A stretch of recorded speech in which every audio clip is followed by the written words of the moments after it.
Siapapun yang zuhud terhadap dunia, maka semakin ringan dia menghadapi setiap musibah. Jadi kalau orang itu sudah tidak lagi menjadikan dunia tujuan, tetapi menjadikan dunia itu hanyalah wasilah. Jadi manusia itu dalam pusaran dunia terbagi menjadi dua. Ada orang yang mereka menjadikan dunia tujuan. Ya, dia menjadi tujuan, hadaf dan goyah. Kalau orang sudah menjadikan dunia itu tujuan, maka dia tidak peduli halal ataupun haram, dia akan kejar selama dia bisa puas mendapatkan apa yang menjadi tujuannya. Ketika dunia itu dijadikan tujuan.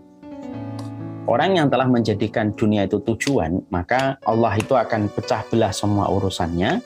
Allah akan jauhkan dia dari kualitas hidupnya dan tidaklah datang kepadanya dunia kecuali apa yang ditetapkan kepadanya, dan Allah tidak memberikan keberkahan pada setiap apa yang dia peroleh. Maaf ya, kalau kita, apapun yang kita lakukan, apapun yang kita kerjakan, kalau kemudian sudah menjadikan dunia tujuan, itu selalu ada tumbalnya, dalam tanda kutip. Tumbal itu apa? Ada sesuatu yang pasti akan kita korbankan. Anak mungkin tidak sesuai dengan harapan kita, musibah mungkin atau ujian, atau kemudian adab akan datang silih berganti dalam kehidupan kita. Karena apa? Karena orang kalau sudah menjadikan dunia itu tujuan, maka banyak tumbal yang harus dia bayar ketika dia telah salah menetapkan tujuan di dalam hidupnya. Itu yang dikatakan para ulama. Ada pusaran manusia yang kedua, yaitu yang menjadikan dunia itu bukan tujuan, wasilah. Wasilah itu ya sarana. Yang dia pergunakan sarana itu untuk taat kepada Allah Subhanahu wa Ta'ala. Jadi ketika dia mendapatkan sesuatu, dia pertimbangkan yang halal dan haramnya. Itu yang pertama. Yang kedua, kalau seseorang itu telah menjadikan dunia itu adalah sarana di dalam kehidupan dia, maka dia akan mempertimbangkan apapun yang dia peroleh, apapun yang dia dapatkan, maka ada sebuah investasi kebaikan akhirat yang dia bisa peroleh ketika dia mendapatkan apa yang mereka inginkan. Ya, dia beli ini, pertimbangannya selalu ada pertimbangan akhirat.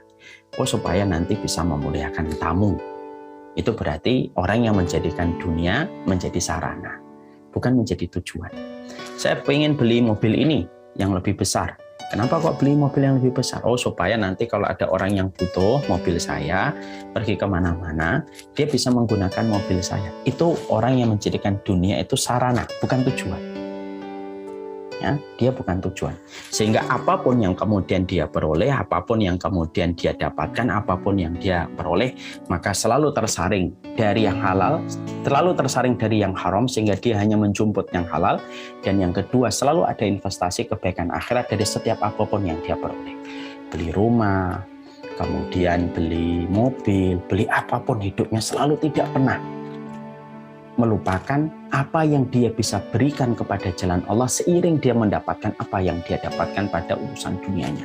Itu yang dinamakan dengan dunia menjadi wasilah. Sekarang masing-masing mari kita lihat. Bapak dan Ibu, kalau kita perhatikan perkataan Ali bin Abi Thalib, kita ini menetapkan dunia kita itu tujuan atau wasilah. Bukan orang lain yang menilai. Orang lain tidak bisa nilai. Wah, dia mah hidupnya itu hanya untuk dunia. Nggak usah nilai orang. Kita tidak pernah diperintahkan menjadi nabi dan rasul untuk menghakimi urusan orang. Sampaikan aja yang benar, tapi tidak usah menghakimi apa yang kemudian dilakukan orang lain. Sekarang mari kita ngeraba, kita ini menjadikan dunia tujuan atau wasilah, itu tergantung kita.